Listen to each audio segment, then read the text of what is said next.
Hello everyone, you are watching YouTube channel online education. तो आज मैं जो HPPSC college cadre political science की तैयारी कर रहे हैं स्टूडेंट्स, और साथ में HPU MA political science entrance और साथ ही CU HP MA political science entrance की तैयारी कर रहे हैं, उनके लिए जो है वीडियो लेक्चर नंबर 2 आप लोगों के बीच प्रस्तुत कर रहा हूं। उन महत्वपूर्ण प्रश्नों का जो इन प्रतियोगी परीक्षाओं में पूछे जा सकते हैं, तो आपके लिए जो है ये प्रश्न बहुत महत्वपूर्ण है। तो चलिए वीडियो को शुरू करते हैं। तो जो पहला प्रश्न है वो है, the number of members of council of minister determined in Shanti Parva. प्रश्न पूछा गया है कि शांति पर्व में निर्धारित जो है मंत्री परिषद की सदस्य संख्या कितनी है। तो जो शांति पर्व है, शांति पर्व जो है महाभारत का जो है 12वां ये अध्याय है, 12वां चैप्टर है शांति पर्व। तो इसमें जो काउंसिल ऑफ मिनिस्टर है, जो मंत्री परिषद की जो सदस्य संख्या बताई गई है वो है 37। 37 जो है मंत्री परिषद की सदस्य संख्या जो है शांति पर्व में बताई गई है कि मंत्री परिषद में जो है 37 मंत्री होंगे। और जो वर्तमान समय में जो मंत्री परिषद है, जो काउंसिल ऑफ मिनिस्टर है, उसमें 3 प्रकार के मिनिस्टर जो है पाए जाते हैं। कैबिनेट मिनिस्टर, दूसरे जो है स्टेट मिनिस्टर होते हैं, तीसरे जो है डिप्टी मिनिस्टर होते हैं। तो कैबिनेट मिनिस्टर जो है स्वतंत्र प्रभार होता है कैबिनेट मिनिस्टर के पास, इनके पास पूरी की पूरी जो है मिनिस्ट्री होती है। और डिप्टी मिनिस्टर जो है कैबिनेट मिनिस्टर को असिस्ट करने के लिए जो है अपॉइंट किए जाते हैं, और ये जो है कैबिनेट की मीटिंग में तभी भाग लेते हैं डिप्टी मिनिस्टर जब जो है कैबिनेट में इनको बुलाया जाता है। और स्टेट मिनिस्टर जो है प्रत्येक राज्य के लिए जो है अपॉइंट किए जाते हैं, जैसे राज्य वित्त मंत्री वर्तमान समय में श्री अनुराग ठाकुर जी है। तो इसका आंसर जो है 37 रहेगा। बहुत इंपॉर्टेंट प्रश्न ये है। तो प्रश्न नंबर 2 जो पूछा है वो पूछा है कि who has identified state as a community of communities. तो किस विद्वान ने राज्य की पहचान जो है समुदायों के रूप में की है। उन्होंने जो है राज्य को समुदायों के समुदाय कहा है। तो ये जो है अरस्तु है, ये एरिस्टोटल है, जिन्होंने राज्य की पहचान जो है समुदायों के समुदाय के रूप में की है। तो इसका सही आंसर जो है अरस्तु है। तीसरा जो आंसर है, तीसरा जो प्रश्न है वो है, among the following what is not related to John Locke. John Locke जो है इंग्लैंड से संबंध रखते थे। इनको फादर ऑफ जो रेवोल्यूशन है, जो इंग्लैंड की रेवोल्यूशन है, इसके जो साइलेंट रेवोल्यूशन है इंग्लैंड की, इसके इनको जो है इंटेलेक्चुअल फादर माना जाता है। और तो निम्न में से क्या जॉन लॉक से संबंधित नहीं है। आपको कुछ एक विचार दिए गए हैं, इनमें से आपने बताना है कि इनमें से कौन सा विचार जो है जॉन लॉक से संबंधित नहीं है। तो जैसा पहला विचार आपको दिया है डिफरेंशियल रैशनैलिटी, दूसरा दिया है पैट्रियार्किकल है हायरार्की, तीसरा है पॉजिटिव इंडिविजुअलिज्म, चौथा है लेबर थ्योरी ऑफ वैल्यू। तो इसमें से जो विचार जो है जॉन लॉक से नहीं मिलता है वो है पैट्रियार्किकल हायरार्की। तो जॉन लॉक जो है पितृसत्तात्मक पद सोपानीयता की बात नहीं करते हैं। इसके अलावा लेबर थ्योरी ऑफ वैल्यू, ये जॉन लॉक का कॉन्सेप्ट है। जॉन लॉक ने जो है लेबर थ्योरी ऑफ वैल्यूज़ का कॉन्सेप्ट दिया है। इसके अलावा वो जो है इंडिविजुअलिज्म के इनको प्रवर्तक माना जाता है, पॉजिटिव इंडिविजुअलिज्म, क्योंकि ये व्यक्तिवादी है, व्यक्ति को जो है सेंटर में मानते हैं, और राज्य जो है उसकी जो है ये कहते हैं कि राज्य व्यक्ति के लिए बना है, इसलिए ये व्यक्तिवादी है कि व्यक्ति सेंटर में है और राज्य उसके लिए बना है। और डिफरेंशियल रैशनैलिटी की भी बात करते हैं। तो जहाँ पर जो आंसर होगा वो रहेगा 2, क्योंकि ये विचार जो है जॉन लॉक से नहीं मिलता है। अगला जो प्रश्न है वो है, according to Hegel state is not. Hegel के अनुसार राज्य नहीं है। तो हीगल के अनुसार जो राज्य नहीं है वो है, इसका थर्ड जो है आंसर रहेगा इनकारनेशन ऑफ यूनिवर्सल इगोइज्म। ये जो है हीगल के अनुसार स्टेट नहीं है। सार्वभौमिक जो सार्वभौम अहमवाद का जो अवतरण है, ये जो है हीगल के अनुसार स्टेट नहीं है। तो इसका आंसर ये यहाँ पर रहेगा। तो जो नेक्स्ट प्रश्न है वो है, who has propounded the concept of organic intellectual. जैविक जो बुद्धिजीवी की अवधारणा है वो किसने प्रतिपादित की। तो ये जो प्रश्न का उत्तर होगा, ये उत्तर है एंटोनियो ग्राम्शी। एंटोनियो ग्राम्शी जो न्यू मार्क्सिस्ट कंसीडर किए जाते हैं, इन्होंने ये कॉन्सेप्ट दिया है ऑर्गेनिक इंटेलेक्चुअल का, तो इसका आंसर एक रहेगा।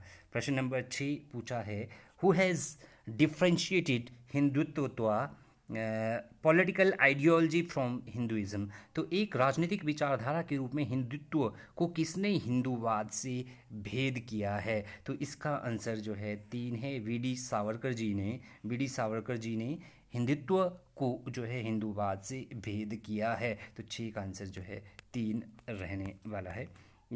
अगला जो प्रश्न है वो है, Robert Nozick is supporter of. Robert Nozick समर्थक है, किस चीज़ के समर्थक है? रॉबर्ट नोजिक जो है समर्थक है एंटाइटलमेंट थ्योरी ऑफ जस्टिस। तो जो एंटाइटलमेंट थ्योरी ऑफ जस्टिस है, न्याय का जो अधिकारिता सिद्धांत है, ये दिया गया है रॉबर्ट नोजिक के द्वारा। तो इसका सही आंसर जो है 4 है, रॉबर्ट नोजिक।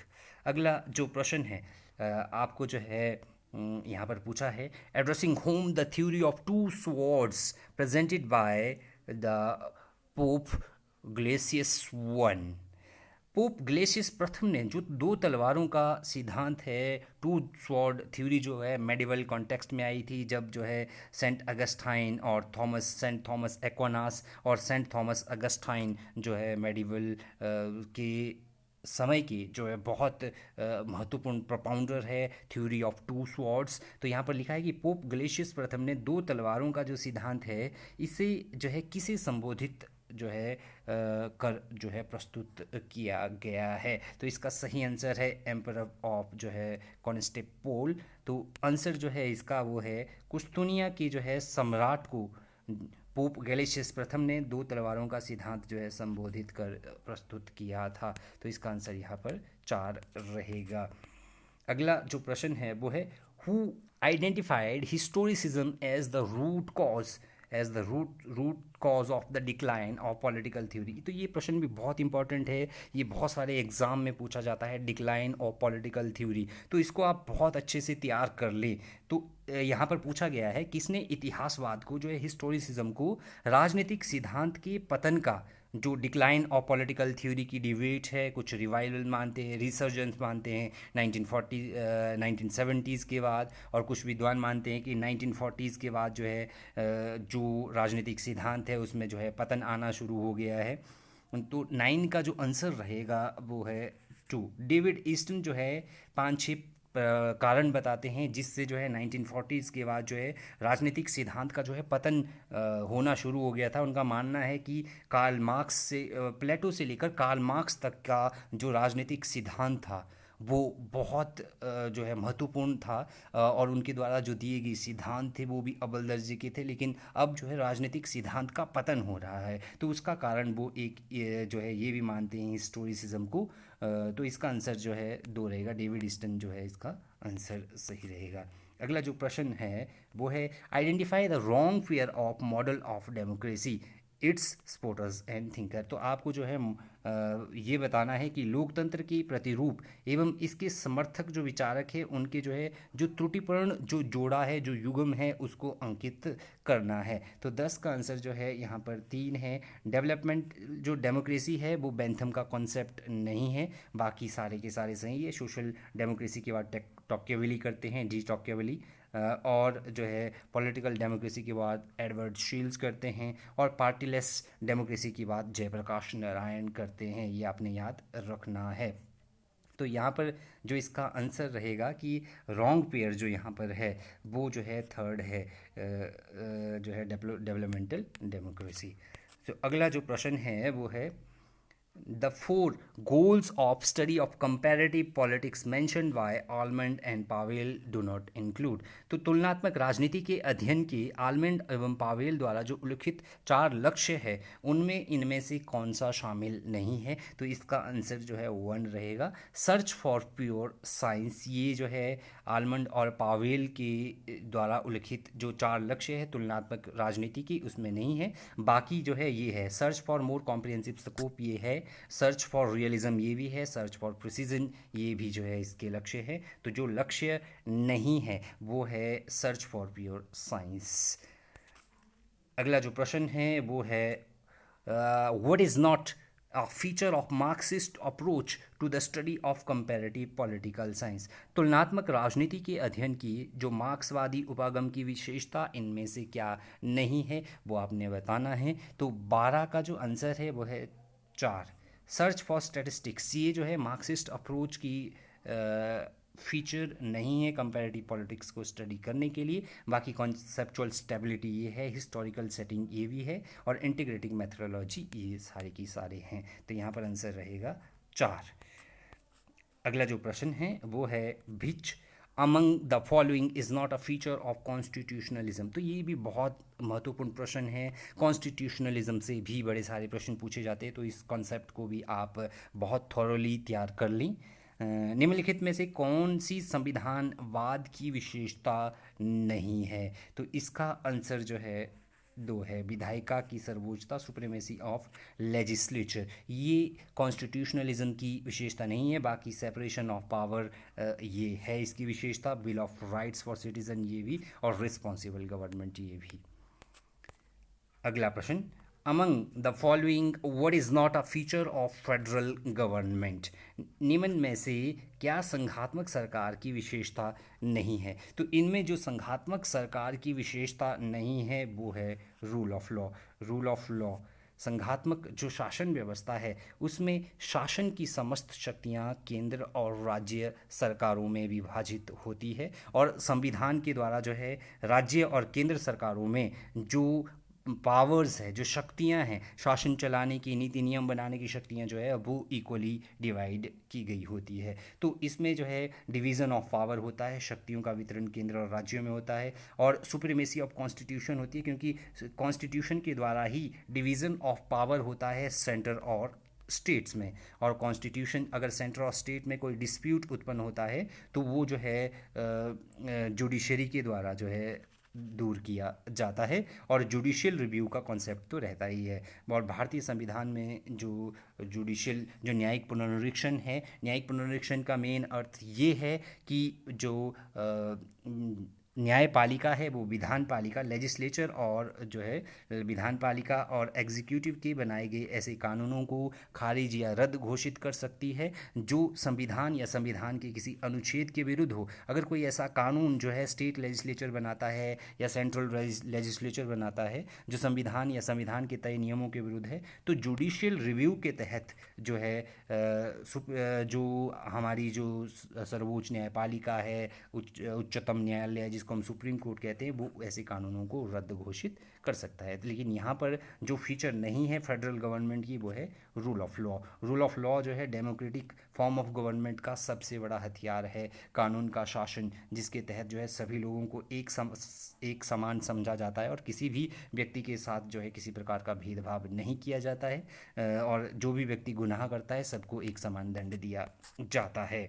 अगला जो प्रश्न है वो है to functioning of which legislature log rolling is related. तो किस जो विधायिका है, कौन जी जो लेजिस्लेचर है उसकी कार्यप्रणाली से लॉग रोलिंग संबंधित है? तो इसका जो सही आंसर है वो है एक संयुक्त राष्ट्र अमेरिका की जो प्रतिनिधि सभा है, हाउस ऑफ रिप्रेजेंटेटिव जो यूएसए है, वहाँ की लेजिस्लेचर में जो है लॉग रोलिंग ये जो है यहाँ से संबंधित है।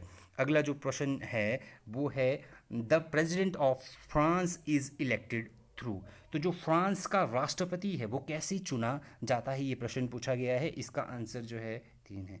तो सेकंड वर्ल्ड सिस्टम के द्वारा जो द्वितीय मतपत्र प्रणाली है, तो ये प्रश्न भी बहुत इम्पॉर्टेंट है। आपको जो इलेक्ट्रल मेथड है, इलेक्ट्रल सिस्टम है, विश्व के विभिन्न विभिन्न देशों में जो है प्रतिनिधियों को किस प्रकार चुना जाता है, उसके बहुत सारे तरीके हैं। कहीं पर जो है first pass the post system को अपनाया जाता है, जिसे जो है एकल संक्रमण या मत प्रणाली भी कहा जाता है, सर्वाधिक मत प्रणाली भी कहा जाता है। जैसे भारत में फर्स्ट पास द पोस्ट, जिसको हम सर्वाधिक मत प्रणाली कहते हैं, जिसमें जो है एक जो है चुनाव क्षेत्र से बहुत सारे प्रतिनिधि चुनाव लड़ रहे होते हैं, लेकिन जीतेगा एक ही उसे फर्स्ट पास्ट द पोस्ट सर्वाधिक मत प्रणाली उसको कहा जाता है कि जो सबसे पहले सर्वाधिक मत प्राप्त करेगा वही विजयी घोषित किया जाता है। और सिंगल ट्रांसफरेबल वोट सिस्टम जो इंडिया में प्रेसिडेंट के लिए इसको यूज़ किया जाता है, proportional representation plus single transferable vote system.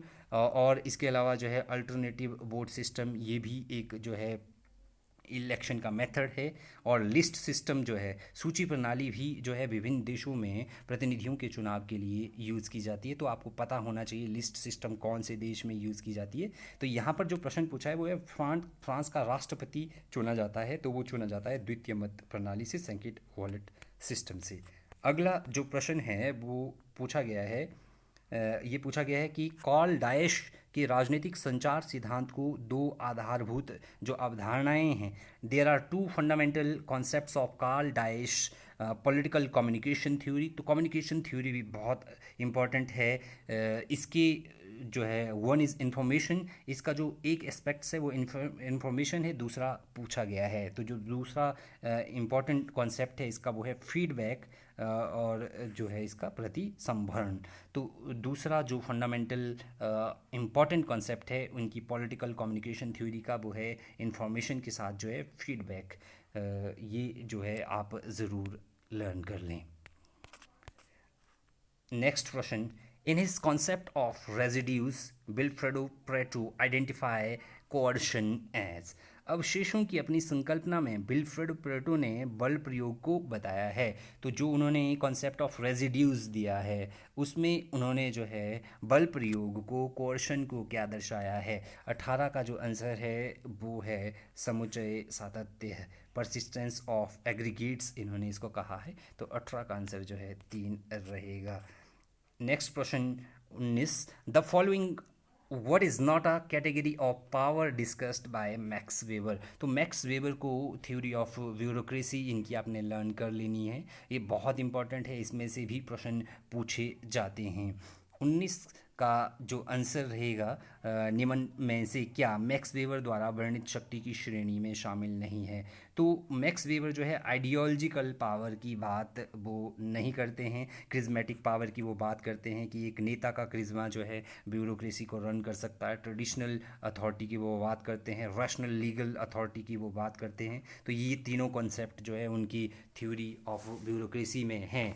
तो आइडियोलॉजिकल पावर की वो बात नहीं करते हैं। तो यहाँ पर 19 का जो आंसर है जो है ये रहेगा आपके पास आइडियोलॉजिकल पावर। बाकी वो करिश्माई शक्ति की बात करते हैं, परंपरागत शक्ति की बात वो करते हैं, तार्किक। करिश्माई में वो कहते हैं कि अगर किसी लीडर का करिश्मा इतना, अगर उसका ऑरा, उसकी पर्सनैलिटी इतनी जो है अच्छी है तो वो जो है लीड करता है। और परंपरागत में वो कहता है कि ट्रेडिशनल, मान लो एक किंग है, अगर उसकी अथॉरिटी है that is going to continue. और रैशनल लीगल की वो बात करते हैं ब्यूरोक्रेटिक वे में।